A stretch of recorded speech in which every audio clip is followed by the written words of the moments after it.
Y bağlayıcı ünsüzü, kaynaştırma harfi. Türkçe'de sesli harfler, sesli harf A, E, I, I, O, Ö, U, Ü sesli harf. Mutlu sesli harf U.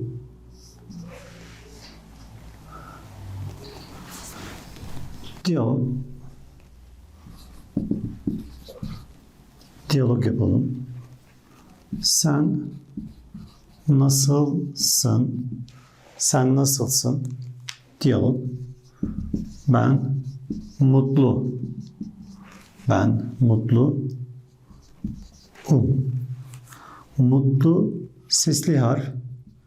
Sesli ya da ünlü harf. Sesli U. U sesli harf. Sesli ünlü harf. İki sesli harf. Sesli harf, sesli harf, sesli harf.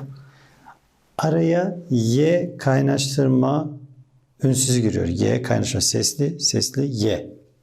Y sesli harf. Mutluyum. Sesli sesli. Ben mutluyum. Y sesli harf. A, I, O, U, E, I, Ö, Ü. Ben mutluyum. Diyalog.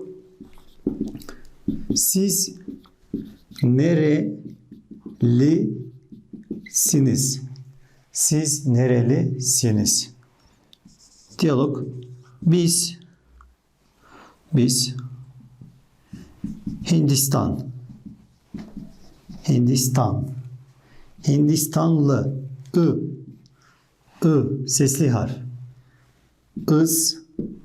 Biz sesli Hindistan sesli Hindistanlıyız. Y kaynaştırma harfi, kaynaştırma ünsüzü, kaynaştırma sessizi. Hindistanlıyız. O nereye gidiyor? O nereye gidiyor? Diyalog. O hastane. Sesli harf. O hastane. Nereye? Hastaneye. Nereye? Hastaneye. Sesli sesi. Hastaneye gidiyor. Kaynaştırma ünsüzü Y. İki sesli harf arasında. İki sesli harf arasında. İki sesli harf arasında Y harfi. Kaynaştırma ünsüzü. Hoşça kalın.